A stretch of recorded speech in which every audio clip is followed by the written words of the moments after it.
আপনি হঠাৎ ভোর ৩টে কোনো কারণ ছাড়াই ঘুম থেকে জেগে উঠেছেন। পাখার মৃদু গুঞ্জন ছাড়া চারিদিকে নিস্তব্ধতা। আপনার দৃষ্টি ছাদের দিকে যায় এবং আপনি বুঝতে পারেন যে এই ঘরে আপনি একা নন, কেউ একজন উপস্থিত আছেন। এমন কেউ যিনি আপনার প্রতিটি নিঃশ্বাস অনুভব করেন, এমন কেউ যিনি আপনার প্রতিটি হৃৎস্পন্দন শুনতে পান। আপনি আতঙ্কিত হয়ে পড়েন, কম্বলটা সরিয়ে দেন, কিন্তু আপনার গায়ের লোম খাড়া হয়ে যায়। এটা কি ভয় নাকি অন্য কিছু? দাঁড়ান, চিন্তা করবেন না, কারণ আজ আমি আপনাকে বলতে যাচ্ছি যে তিনি কোনো ভূত বা অন্য কিছু নন, বরং তিনি যিনি এই সমগ্র মহাবিশ্ব সৃষ্টি করেছেন।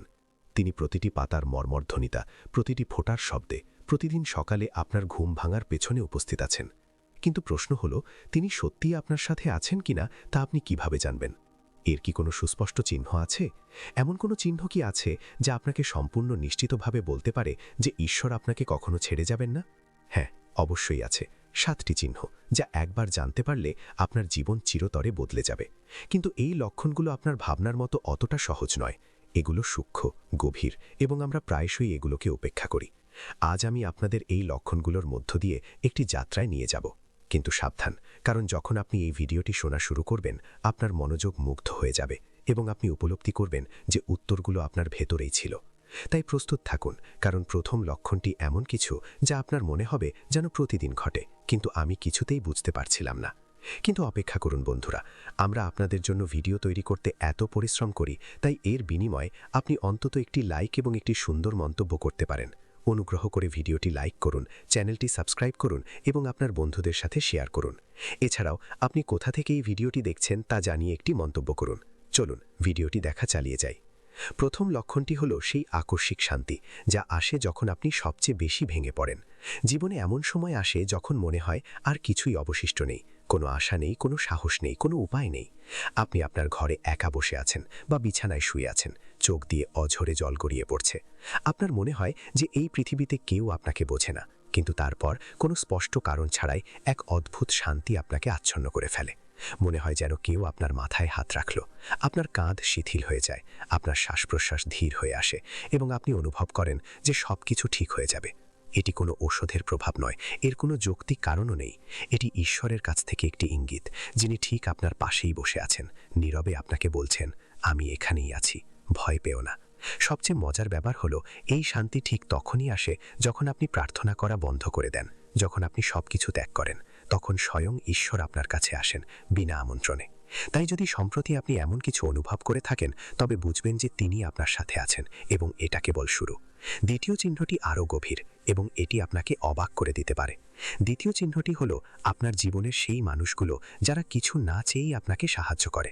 সাবধানে ভাবুন, আপনার সাথে কি কখনো এমন হয়েছে যে আপনি সবচেয়ে খারাপ সময়ের মধ্যে দিয়ে যাচ্ছিলেন, আর তখন হঠাৎ কোনো অপরিচিত ব্যক্তি বা এমন কোনো বন্ধু যার সাথে আপনার বছরের পর বছর কথা হয়নি আপনাকে ফোন করলো, অথবা এমন কেউ আপনার সামনে হাজির হলো যে একটি কথাও না বলে আপনার সমস্ত সমস্যার সমাধান করে দিল? ঈশ্বরের অস্তিত্বের সবচেয়ে বড় প্রমাণ হলো এই যে তিনি তার কাজ করার জন্য মানুষদের বেছে নেন।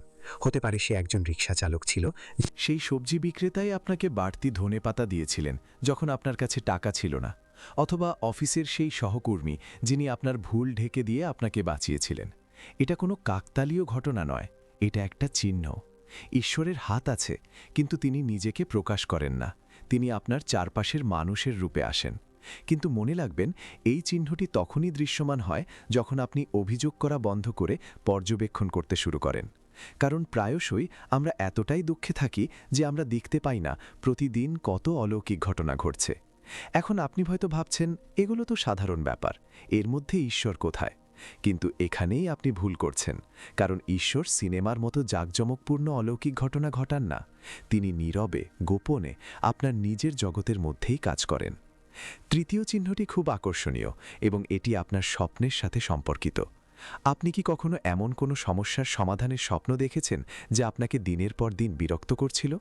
অথবা এমন কোনো অবয়ব দেখেছেন যিনি আপনাকে সান্ত্বনা দিয়েছেন? অথবা এমন কোনো জায়গায় পৌঁছে গেছেন যেখান থেকে ঘুম ভাঙার পর আপনি অফুরন্ত শক্তিতে ভরে উঠেছেন? স্বপ্ন হলো ঈশ্বরের কাছে পৌঁছানোর অন্যতম প্রাচীন একটি মাধ্যম। যখন আপনি ঘুমিয়ে পড়েন, আপনার যুক্তিবোধ এবং অহংবোধ দুটোই ঘুমিয়ে পড়ে। ঠিক তখনই আপনি সবচেয়ে বেশি উন্মুক্ত থাকেন এবং তখনই ঈশ্বর আপনার সাথে কথা বলেন। কিন্তু মনে রাখবেন, তিনি স্বপ্নে সরাসরি আপনার সামনে আবির্ভূত হন না। তিনি আপনাকে প্রতীক, রং এবং অভিজ্ঞতার মাধ্যমে বার্তা পাঠান। উদাহরণস্বরূপ, যদি আপনি পরপর ৩ রাত একটি সেতু পার হওয়ার স্বপ্ন দেখেন, তবে বুঝবেন যে আপনার কষ্টগুলো শীঘ্রই শেষ হয়ে যাবে। যদি আপনি স্বপ্নে সূর্যকে উজ্জ্বলভাবে জ্বলতে দেখেন, তবে এটি শক্তির একটি চিহ্ন। যদি আপনি স্বপ্নে একজন বৃদ্ধকে আপনার সাথে স্নেহের সাথে কথা বলতে দেখেন, তবে বুঝবেন যে তিনিই আপনার গুরু। অনেকেই এই স্বপ্নগুলোকে নিছক দৈনন্দিন ক্লান্তি বলে উড়িয়ে দেন, কিন্তু যারা সঙ্গীতের প্রতি মনোযোগ দেন তারা জানেন যে এটি ঈশ্বরের কাছ থেকে আসা একটি সরাসরি ফোন কল। এবং যখন আপনি এই সংকেতটি চিনতে শিখবেন, তখন আপনার জীবনের প্রতিটি স্বপ্নই একটি বার্তায় পরিণত হবে। এবার চলুন চতুর্থ সংকেতটিতে যাওয়া যাক, এবং এই সংকেতটি আপনার শরীরের সাথে সম্পর্কিত। আপনার কি কখনো গায়ে কাঁটা দিয়েছে, কোনো ঠান্ডা বা ভয় ছাড়াই? অথবা আপনার শরীর হঠাৎ এমনভাবে কেঁপে ওঠে যেন তার মধ্যে দিয়ে বিদ্যুৎ বয়ে যাচ্ছে? কিংবা আপনি হঠাৎ সঙ্গীত থেকে উষ্ণতা অনুভব করেন, যেন কেউ আপনাকে স্পর্শ করছে? এগুলো শুধু শারীরিক প্রতিক্রিয়া নয়। আমাদের শরীর একটি চমৎকার বাদ্যযন্ত্র, এবং যখন ঈশ্বর আমাদের খুব কাছে থাকেন, তখন আমাদের শরীর তাতে সাড়া দেয়, যাকে আমরা বলি লোম খাড়া হয়ে যাওয়া বা শিহরণ। এটা শুধু সিনেমা দেখার সময় ঘটে না, এটা ঘটে যখন কোনো শক্তি আমাদের শরীরকে স্পর্শ করে। যদি আপনি কোনো মন্দিরে, প্রার্থনা সভায় বা কেবল বাড়িতে বসে প্রার্থনা করার সময় লোম খাড়া হয়ে যাওয়ার অনুভূতি পান, তবে এটি একটি চিহ্ন যে আপনার প্রার্থনা আমাদের কাছে পৌঁছেছে। অনেকে এমনকি তাদের মাথার উপরে গরম বাতাসের একটি ঝাপটাও অনুভব করেন। কেউ কেউ হয়তো বলবেন এটা পুরোটাই মনস্তাত্ত্বিক, কিন্তু যিনি এটি অনুভব করেছেন তিনি জানেন যে এটি সত্য। তাই পরের বার যখন আপনি আপনার শরীরে কোনো অদ্ভুত অনুভূতি অনুভব করবেন, তখন তা উপেক্ষা করবেন না। থামুন, একটি গভীর শ্বাস নিন এবং সেই মুহূর্তে সেই শক্তিকে অনুভব করুন যা আপনাকে আদর করছে। তিনি আপনার মা নন, আপনার প্রেমিকও নন। তিনি হলেন তিনি যিনি আপনাকে সৃষ্টি করেছেন। পঞ্চম চিহ্নটি সবচেয়ে সুন্দর, এবং এটি আপনার পরিস্থিতির আকস্মিক পরিবর্তনের রূপে আসে। ধরুন, আপনি বহু দিন ধরে একই সমস্যায় আটকে আছেন, সেটা টাকা পয়সা, সম্পর্ক বা চাকরি যাই হোক না কেন। আপনি সবকিছু চেষ্টা করেছেন, কিন্তু কোনো কিছুতেই কাজ হচ্ছে না। আর তারপর একদিন কোনো স্পষ্ট কারণ ছাড়াই সেই সমস্যাটি ধীরে ধীরে দূর হতে শুরু করে। মনে হয় যেন কোনো অদৃশ্য হাত আপনার পথ থেকে একটি পাথর সরিয়ে দিচ্ছে। এটা কোনো জাদু নয়, এটা ঈশ্বরের বিধান। তিনি আপনার সহনশীলতা পরীক্ষা করেন, কিন্তু ঠিক যখন আপনি হাল ছেড়ে দিতে যাচ্ছেন, তিনি আপনাকে একটি চিহ্ন দেন যে আর নয়। প্রায়শই পরিবর্তন তখনই আসে যখন আপনি সম্পূর্ণরূপে সব কিছু ছেড়ে দেন, যখন আপনি ঈশ্বরকে বলেন এখন যা হওয়ার হবে তা আপনারই ইচ্ছা। আর তখনই অলৌকিক ঘটনা ঘটে। অজানা উৎস থেকে অর্থ এসে যায়, একটি হারানো সুযোগ ফিরে আসে, চিকিৎসা ছাড়াই রোগ সেরে যায়। বিজ্ঞান একে প্ল্যাসিবো বলে, কিন্তু আমরা একে ঈশ্বরের কৃপা বলি। তাই যদি সম্প্রতি আপনার জীবনে এমন কোনো অপ্রত্যাশিত ঘটনা ঘটে থাকে যা আপনার কষ্ট লাঘব করেছে, তবে বুঝবেন যে ঈশ্বর আপনার দিকে তার হাত বাড়িয়ে দিয়েছেন। একমাত্র শর্ত হল তা গ্রহণ করা এবং ধন্যবাদ জানানো, কারণ অলৌকিক ঘটনা দেখার পরেও অনেকে অন্ধ থেকে যায়। তারা মনে করে এটি কেবল একটি কাকতালীয় ঘটনা ছিল। না, এটি কাকতালীয় নয়, এটি আপনার সাথে তার উপস্থিতির সর্বশ্রেষ্ঠ প্রমাণ। এখন আমরা ষষ্ঠ চিহ্নে পৌঁছেছি, যা খুবই সূক্ষ্ম। এই চিহ্নটি আপনার অন্তরের কণ্ঠস্বরের সাথে সম্পর্কিত। আপনার কি কখনো এমন মনে হয় যে আপনার ভেতরে কেউ একজন আপনাকে বলে দিচ্ছে কোনটা ঠিক আর কোনটা ভুল? কিন্তু এই কণ্ঠস্বর আপনাকে তিরস্কার বা ভয় দেখানোর মতো নয়। এটি একটি মিষ্টি, কোমল কণ্ঠস্বর যা সর্বদা আপনার মঙ্গল চায়। যখন আপনি কোনো ভুল করতে উদ্যত হন, এই কণ্ঠস্বর আপনাকে থামিয়ে দেয়। যখন আপনি সঠিক পথে থাকেন, তখন এটি আপনাকে এগিয়ে যেতে উৎসাহিত করে। এই সেই একই কণ্ঠস্বর যাকে আমরা সজ্ঞা বা ষষ্ঠ ইন্দ্রিয় বলি, কিন্তু বাস্তবে এটি ঈশ্বরের দূত যিনি আপনার হৃদয়ে বাস করেন। যখন আপনি এই কণ্ঠস্বর শুনতে এবং সেই অনুযায়ী কাজ করতে শুরু করবেন, তখন দেখবেন আপনার জীবনে ভুলের সংখ্যা কমে গেছে। আপনি এমন জায়গায় যান না যেখানে আপনার কষ্ট পাওয়া অবধারিত। আপনি সেই সব মানুষ থেকে দূরে থাকেন যারা আপনার সাথে বিশ্বাসঘাতকতা করবে। আপনি এমন কোনো সিদ্ধান্ত নেন না যার জন্য পরে আপনাকে মূল্য দিতে হয়। এই কণ্ঠস্বর খুব মৃদু, তাই এটি প্রায়শই আমাদের অহংকার এবং পৃথিবীর কোলাহলে চাপা পড়ে যায়। কিন্তু যখন আপনি শান্ত থাকেন, ধ্যান করেন বা প্রার্থনা করেন, তখন এই কণ্ঠস্বর আরও স্পষ্ট হয়ে ওঠে। সুতরাং যদি আপনি অনুভব করেন যে আপনার বিবেক খুব শক্তিশালী বা আপনি সহজেই সঠিক এবং ভুলের মধ্যে পার্থক্য করতে পারেন, তবে এটি একটি চিহ্ন যে ঈশ্বর আপনার সাথে আছেন, তিনি আপনার ভেতরেই বাস করেন। আর এখন সপ্তম চিহ্ন, যা সবচেয়ে শক্তিশালী এবং সম্ভবত যার জন্য আপনারা এই ভিডিওটি দেখেছেন। সপ্তম চিহ্নটি হল আপনার জীবনের একটি পুনরাবৃত্তিমূলক ঘটনা, একটি সংখ্যা, একটি শব্দ বা একটি প্যাটার্ন। উদাহরণস্বরূপ, আপনি আপনার ঘড়িতে সবসময় 111 লেখেন, অথবা আপনি সর্বত্র 770 মতো কিছু দেখেন। যদিও 777 হয় না, এটা বুঝুন। অথবা আপনি বারবার এমন একটি গান শোনেন যার কথাগুলো আপনার সমস্যার সমাধান দেয়, অথবা কোনো ব্যক্তি বারবার আপনার সামনে উপস্থিত হয়। এটা কোনো কাকতালীয় ঘটনা নয়। মহাবিশ্বের সবকিছুই একটি সর্পিল পথে চলে, এবং ঈশ্বর যখন আপনাকে কিছু বলতে চান, তখন তিনি একই জিনিস বারবার বলেন যাতে আপনি তা লক্ষ্য করেন। একেই বলা হয় সিঙ্ক্রোনিসিটি। সাবধানে পর্যবেক্ষণ করুন। আপনি কি সম্প্রতি বারবার একটি সংখ্যা দেখছেন? একটি রং কি বারবার আপনার সামনে আসছে? কোনো প্রাণী বা পাখি কি বারবার আপনার চারপাশে ঘুরছে? এগুলো শুধু দৈনন্দিন ঘটনা নয়, এগুলো আপনার জন্য লেখা বার্তা। উদাহরণস্বরূপ, আপনি যদি বারবার একটি প্রজাপতি দেখেন, তবে এটি পরিবর্তনের একটি চিহ্ন। যদি আপনি বারবার একটি প্যাঁচা দেখেন, তবে এটি প্রজ্ঞার একটি চিহ্ন। যদি আপনি সর্বত্র আপনার নাম শুনতে পান, তবে বুঝবেন যে কেউ আপনাকে ডাকছে। এই চিহ্নটি সবচেয়ে স্পষ্ট। তবুও আমরা এটিকে কেবল আমার মনের ভুল বা নিছকই এমন কিছু বলে উড়িয়ে দিই। কিন্তু যখন আপনি এটি গ্রহণ করেন এবং এর বার্তাটি বোঝার চেষ্টা করেন, তখন আপনি নিজেকে এমন এক জগতে খুঁজে পান যেখানে সবকিছুরই একটি অর্থ আছে। এখন আমি আপনাকে এমন কিছু বলতে চাই যা আপনাকে বদলে দিতে পারে। এই 7টি চিহ্ন পড়ার পর আপনাদের মধ্যে অনেকেই হয়তো অনুভব করেছেন, হ্যাঁ, এটা আমার সাথেই ঘটে। আর কেউ কেউ হয়তো অনুভব করেছেন, আমার সাথে কিছুই ঘটে না, হয়তো ঈশ্বর আমার সাথে নেই। কিন্তু আমি আপনাদের সত্যিটা বলি, ঈশ্বর সবার সাথেই আছেন, আপনার প্রতিটি নিঃশ্বাসের সাথে, আপনার বুকে স্পন্দিত প্রতিটি হৃৎস্পন্দনের সাথে। কিন্তু পার্থক্য শুধু এইটুকু, কিছু মানুষ দেখে, কিছু মানুষ দেখে না। যারা দেখে না, তারা দেখে না কারণ তারা অনবরত অভিযোগ করতে, ভয় পেতে বা ভবিষ্যৎ নিয়ে দুশ্চিন্তা করতে ব্যস্ত থাকে। যখন আপনার মন পুরোপুরি অন্য কিছুতে ব্যস্ত থাকে, তখন আপনি ঈশ্বরের এই সূক্ষ্ম ইঙ্গিতগুলো কিভাবে দেখবেন? এটা অনেকটা এমন যে কেউ আপনার কানে ফিসফিস করে কিছু বলছে, আর আপনাকে জিজ্ঞেস করা হচ্ছে যে আপনি কি আরও জোরে বলবেন। ঈশ্বর জোরে কথা বলেন না, তিনি নীরবতায় কথা বলেন। তাই আজ থেকে প্রতিদিন সকালে 5 মিনিট সময় নিন। শুধু চুপচাপ বসুন এবং আপনার চারপাশের পরিবেশের দিকে মনোযোগ দিন। আপনি সর্বত্র তার উপস্থিতি লক্ষ্য করতে শুরু করবেন। একটি ফুলের পাপড়িতে, একটি বৃষ্টির ফোঁটায়, একটি শিশুর হাসিতে। আপনি ইঙ্গিত পেতেই থাকবেন, আপনাকে শুধু সেগুলো চিনতে শিখতে হবে। আরেকটা কথা, আপনি যদি এই ইঙ্গিতগুলো চিনতেও পারেন, সবচেয়ে বড় ভুল যা আপনি করতে পারেন তা হলো অহংকারী হয়ে ওঠা, এই ভেবে যে আমি বিশেষ। না, আপনি বিশেষ নন। প্রত্যেক মানুষই বিশেষ। ঈশ্বর সবাইকে ভালোবাসেন।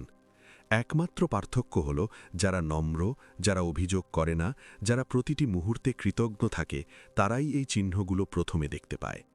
তাই আজ রাতে ঘুমাতে যাওয়ার আগে এই 7টি চিহ্ন মুখস্থ করে নিন এবং আগামীকাল থেকে আপনার চোখ কান আরও বেশি করে খুলে রাখুন।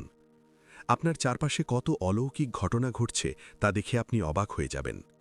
আর যখন আপনি এই সব কিছু অনুভব করবেন, তখন আপনি আর কখনো ভয় পাবেন না, কারণ আপনি জানবেন যে আপনি কখনো একা ছিলেন না এবং কখনো একা থাকবেনও না। তিনি আপনার সাথে আছেন প্রতিটি পদক্ষেপে, প্রতিটি নিঃশ্বাসে, প্রতিটি মুহূর্তে। আপনাকে শুধু তার দিকে ফিরতে হবে।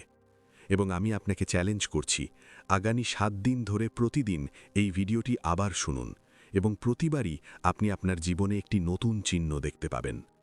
কারণ যখন আপনি জাগ্রত হন, মহাবিশ্ব আপনার সাথে কথা বলতে শুরু করে। তাহলে আপনি কিসের জন্য অপেক্ষা করছেন? আজ, এই মুহূর্তে আপনার চারপাশে তাকান। একটি পাখি কিচিরমিচির করছে, একটি মৃদু বাতাস বইছে, একটি দরজায় টোকা পড়ছে। এটাই সেই মুহূর্ত। আমি আপনার জন্য শুভকামনা জানাই। আপনার যাত্রা শুরু হয়ে গেছে এবং মনে রাখবেন, ঈশ্বরের সাথে দেখা করার জন্য আপনাকে মরতে হবে না, তোমাকে শুধু দেখতে শিখতে হবে। পরমহংস যোগানন্দের এই তিক্ত কিন্তু সত্য কথাগুলো তোমাকে কষ্ট দেবে, কিন্তু সেই কষ্টটা একজন শল্য চিকিৎসকের ছুরির ব্যথার মতো, যা তোমাকে অসুস্থতা থেকে নিরাময় করার জন্য প্রয়োজনীয়। তাই শান্তভাবে বসো, তোমার হৃদয়কে উন্মুক্ত করো এবং সত্যের এই যাত্রায় পা রাখো। পরমহংস বলতেন যে একজন মানুষ সবচেয়ে বড় যে ভুলটা করে তা হলো নিজেকে খুব বুদ্ধিমান ভাবা, কিন্তু তাদের বুদ্ধিমত্তা কেবল টাকা উপার্জন করা, সম্পর্ক তৈরি করা এবং পৃথিবীতে প্রভাবশালী হওয়ার মধ্যেই সীমাবদ্ধ। কিন্তু রাতে যখন তারা একা বালিশে মাথা রাখে, তখন তারা বুঝতে পারে যে তাদের কোনো প্রকৃত সুখ নেই, কোনো গভীর শান্তি নেই। আর এখান থেকেই তাদের প্রকৃত যাত্রা শুরু হওয়া উচিত ছিল, কিন্তু তা কখনোই শুরু হয় না। যোগানন্দ এক অত্যন্ত তিক্ত সত্য বলেছিলেন, বেশিরভাগ মানুষ মৃত্যুর আগেই মরে যায়। বেঁচে থাকা অবস্থাতেও তারা জীবনের নির্যাস পান করে না। তারা প্রতিদিন সকালে ঘুম থেকে ওঠে, কাজে যায়, ক্লান্ত হয়, ঝগড়া করে, খায় এবং ঘুমাতে যায়। আর এই চক্র কোনো অর্থ ছাড়াই চলতে থাকে, যে কোনো পশুর মতো। তিনি বলতেন যে যতক্ষণ না তোমার অন্তরে এই বোধ জাগ্রত হচ্ছে যে তুমি শুধু এই শরীর নও, তুমি সেই চেতনারই অংশ যা সূর্য, চাঁদ এবং তারা সৃষ্টি করেছে, তার আগ পর্যন্ত তুমি জঙ্গলে ঘুরে বেড়ানো এক অন্ধের মতো। আর এটা শুনতে যতই কঠোর লাগুক না কেন, এটা সত্যি। যে মানুষ এটা শুনতে চায় না, কারণ এটা শোনার অর্থ হবে তাদের সমস্ত অভ্যাস পরিবর্তন করা, তাদের সমস্ত আরাম আয়েশ ত্যাগ করা। আর মানুষ আরাম ছাড়তে চায় না, এমনকি সেই আরাম ধীরে ধীরে তাদের মৃত্যুর দিকে ঠেলে দেয়। প্রার্থনা সম্পর্কেও তিনি আরেকটি কঠোর কথা বলেছিলেন। তিনি বলতেন যে তুমি ঈশ্বরের কাছে শুধু আমার অসুস্থতা সারিয়ে দিতে, আমার ঋণ শোধ করে দিতে, আমার সন্তানকে মুক্তি দিতে, আমাকে একটা চাকরি পাইয়ে দিতে। আর যখন তা হয় না, তখন তুমি বলো যে ঈশ্বরের কোনো অস্তিত্ব নেই। এটা অনেকটা রাজার দরবারে গিয়ে শুধু আবর্জনা চাওয়ার মতো। তিনি প্রার্থনা নিয়ে কথা বলতেন। তিনি বলতেন যে তোমরা ঈশ্বরের কাছে শুধু অসুস্থতা সারানোর জন্য, ঋণ শোধ করার জন্য, সন্তানকে পরীক্ষায় পাশ করানোর জন্য বা চাকরি পাইয়ে দেওয়ার জন্য প্রার্থনা করো। আর যখন তা হয় না, তখন বলো ঈশ্বরের কোনো অস্তিত্ব নেই। এটা অনেকটা এমন যে কেউ রাজার দরবারে গিয়ে শুধু আবর্জনা চাইছে আর তা না পেয়ে বলছে রাজা ভণ্ড। আসলে ঈশ্বর তোমাকে তার মতো করে গড়তে চান। তুমি তার কাছে টাকা চাও, তিনি তোমাকে অমৃত দিতে চান। তুমি নশ্বর সুখের জন্য ভিক্ষা করো, এটা তোমার দারিদ্র্য, ঈশ্বরের নয়। যোগানন্দ আরও বলেছিলেন যে তোমার গুরু, তোমার ধর্মের কাছে প্রার্থনা করা উচিত। তুমি তোমার ঈশ্বরকে ভালোবাসার ভান করো, কিন্তু যখন কেউ তোমাকে সামান্য সত্যটা বলে দেয় যে তোমার অভ্যাসগুলো ভুল, তোমার রাগ তোমাকে ভেতর থেকে খেয়ে ফেলছে, তোমার ঈর্ষা তোমাকে ভেতর থেকে পুড়িয়ে দিচ্ছে, তখন তুমি সেই মানুষটিকে ঘৃণা করতে শুরু করো। বলা হয় যে প্রকৃত শিষ্য সেই যে তিক্ত ঔষধও ভালোবাসার সাথে পান করে, কারণ সে জানে যে কেবল এই ঔষধই তাকে সুস্থ করবে। আর তার বলা সবচেয়ে তিক্ত সত্যটি হল যে তোমার সবচেয়ে বড় শত্রু আর কেউ নয়, সে হল তোমার নিজের অহং। এই অহং তোমাকে অনবরত বলে যে তুমিই ঠিক, বাকি সবাই ভুল। তোমার পথই একমাত্র সত্য, বাকি সবাই মিথ্যা। তোমার কষ্টই সবচেয়ে বেশি, তোমার মতো এত কষ্ট আর কেউ পায়নি। আর অহংয়ের এই প্রাচীরের ভেতরে আটকা পড়ে তুমি কাঁদো আর কষ্ট পাও, কিন্তু প্রাচীর ভাঙার সাহস করো না, কারণ প্রাচীর ভাঙা মানে নিজেকেই ভেঙে ফেলা, আর সেটাই সবচেয়ে কঠিন কাজ। পরমহংসজি বলতেন, আমি তোমাকে ভালোবাসি, তাই আমি তোমাকে এই তিক্ত সত্যটা বলছি। যদি আমি তোমাকে না ভালোবাসতাম, তাহলে তোমার পিঠ চাপড়ে দিতাম, তোমাকে চকলেট খাওয়াতাম আর আশ্বাস দিতাম যে তুমি অসাধারণ। তুমি শুধু সেভাবেই বেঁচে থাকতে। কিন্তু তুমি যদি সেভাবেই বেঁচে থাকো, তাহলে কি হবে? সেই একই কষ্ট, সেই একই ক্লান্তি, সেই একই শূন্যতা। তাই এই মুহূর্তে যখন তুমি এটা শুনছ, নিজেকে জিজ্ঞেস করো, আমি কি সত্যিই বেঁচে আছি, নাকি শুধু শ্বাস নিচ্ছি? আমি কি আমার অহংকারের আস্তানায় বসে আছি, নাকি বাইরের আলো দেখার সাহস করছি? আমি কি ওই মিষ্টি মিথ্যেগুলোর প্রতি আসক্ত, নাকি সেই তিক্ত সত্যের জন্য ক্ষুধার্ত যা আমাকে মুক্তি দেবে? এগুলো যোগানন্দের তিক্ত অথচ সত্য কথা, যা কাউকে পাগল করে দিতে পারে, আবার কাউকে সাধু। সিদ্ধান্ত আপনার। এবং তিনি এও বলেছিলেন যে যখন আপনি সত্যি সত্যি ঈশ্বরকে ডাকবেন, তিনি ছুটে আসবেন। কিন্তু আপনি তাকে ডাকেন না, আপনি শুধু কাঁদেন।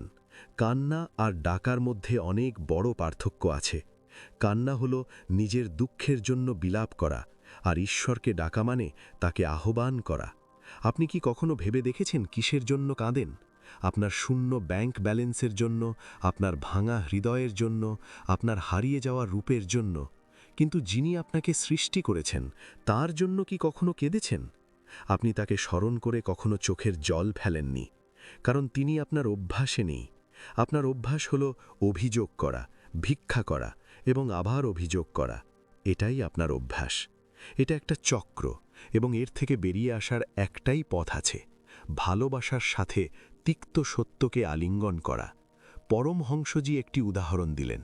তিনি বললেন যে একটি মৌমাছি ফুলের মধুর জন্য আকুল থাকে, কিন্তু তাকে কাঁটাও সহ্য করতে হয়।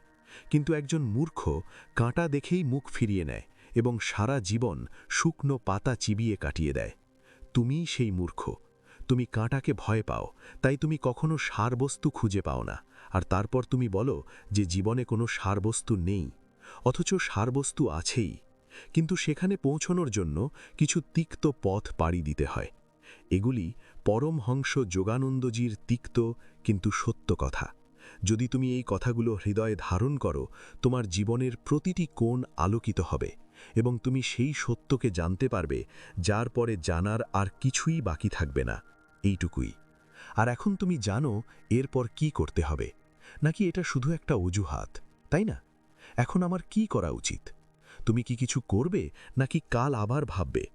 এখন শোনো এর পর কি আসছে। সেটাও গভীর, এবং তা শুনলে হয়তো তোমার পায়ের তলার মাটি সরে যেতে পারে। পরমহংস যোগানন্দ বলতেন যে যাকে তুমি ভালোবাসা বলে মনে করো তা অনেক সময় আদৌ ভালোবাসা নয়, বরং তোমার একাকিত্বের নিরাময়। সে চলে গেলে আপনি ধ্বংস হয়ে যাবেন, কিন্তু প্রকৃত ভালোবাসা হল শর্তহীন, অনাকাঙ্ক্ষিত, নির্ভয়। আর কঠোর সত্যটা হল আপনার বেশিরভাগ সম্পর্কই লেনদেনের উপর ভিত্তি করে গড়ে ওঠে। আপনি দেন যাতে আপনি পেতে পারেন, আপনি হাসেন যাতে অন্যজনও হাসে, আপনি সেবা করেন যাতে আপনি প্রশংসা পেতে পারেন। আর যখন এই লেনদেনগুলো ভুল পথে যায়, আপনি বলেন যে সম্পর্কে বিশ্বাসঘাতকতা হয়েছে। যোগানন্দের মতে এই সবই ব্যবসা, ভালোবাসা নয়। ভালোবাসা হলো যখন আপনি কোনো প্রত্যাশা ছাড়াই দেন, এবং অন্যজন আপনার সাথে বিশ্বাসঘাতকতা করলেও আপনার মনে তার জন্য কেবল করুণাই থাকে, রাগ নয়। শুনতে অসম্ভব মনে হলেও এটাই সত্যি যে সাধুরা এই অসম্ভবকে অর্জন করার জন্যই জন্মগ্রহণ করেন। তিনি আরও বলেন যে আপনি আপনার শরীরকে এত বেশি সাজান, এত বেশি অলঙ্কৃত করেন এবং এত বেশি পুষ্টি দেন যেন এটিই আপনার শরীর। কিন্তু যখন মৃত্যু আসে, তখন এই শরীরটাই, যার জন্য তুমি লক্ষ লক্ষ টাকা খরচ করেছ, যার জন্য তুমি অন্যদের সাথে লড়াই করেছ, যার জন্য তুমি পাপ করেছ, তা এক স্তূপে পড়ে থাকে, আর তখন তোমাকে কোথাও খুঁজে পাওয়া যায় না। তাহলে কোনো নশ্বর জিনিসের জন্য নিজের অমর আত্মাকে অনাহারে রাখা কি উন্মাদনা নয়? যোগানন্দজি আরও একটি অত্যন্ত মর্মস্পর্শী মন্তব্য করেছিলেন। তুমি বলো ঈশ্বর সর্বত্র বিরাজমান, অথচ যখন কেউ তোমার বাড়িতে এসে বসে, তুমি তাকে ঈশ্বর হিসেবে নয় বরং ভৃত্য হিসেবে গণ্য করো। তুমি বলো ঈশ্বর সকলের মধ্যে আছেন, অথচ যখন কোনো গরিব ব্যক্তি তোমার দরজায় হাত বাড়ায়, তুমি তাকে অভিশাপ দাও। তুমি বলো ঈশ্বর দয়ালু, কিন্তু নিজে দয়ালু হতে গিয়ে তোমার জীবন চলে যায়। অর্থাৎ তোমার কথা ও কাজের মধ্যে বিরাট ফারাক। আর এটাই হলো চরম ভণ্ডামি, যা যোগানন্দজি সহ্য করতে পারতেন না। তিনি বলতেন যে এই ভণ্ডামির চেয়ে হাজার গুণ ভালো হলো চুপ থাকা, অন্তত তখন ভান করতে হয় না। আর এখন সবচেয়ে তিক্ত জিনিস, যা প্রায় কেউই শুনতে চায় না। যোগানন্দ বলতেন যে তুমি ঈশ্বর থেকে দূরে নও, তুমি শুধু চাও না যে তিনি তোমার কাছে আসুন, কারণ তিনি যদি সত্যিই আসতেন তবে তোমাকে তোমার সমস্ত তুচ্ছ আনন্দ ত্যাগ করতে হতো, তোমাকে তোমার অভিযোগগুলো ত্যাগ করতে হতো, তোমাকে তোমার মর্যাদা ত্যাগ করতে হতো, তোমার রাগ, তোমার ঈর্ষা, তোমার আরাম। তুমি বলো ঈশ্বরকে খুঁজে পাওয়া যায় না, কারণ তুমি ভয় পাও যে যদি তাকে খুঁজে পাও তিনি তোমার ভালোবাসার জিনিসগুলো কেড়ে নেবেন। কিন্তু সত্যিটা হলো তিনি কেড়ে নেন না, তিনি রূপান্তর ঘটান। তিনি তোমার হাত থেকে আবর্জনা নিয়ে তোমাকে একটি হীরা দেন, কিন্তু তুমি সেই আবর্জনাকেই আঁকড়ে ধরে থাকো, কারণ তুমি কখনো হীরা দেখোনি। এটাই তোমার ট্র্যাজেডি। আর পরমহংসজিও বলেছিলেন যে তুমি আমার কথা শোনো, মাথা নাড়ো, তারপর উঠে চলে যাও এবং আগের মতোই একই কাজ করো।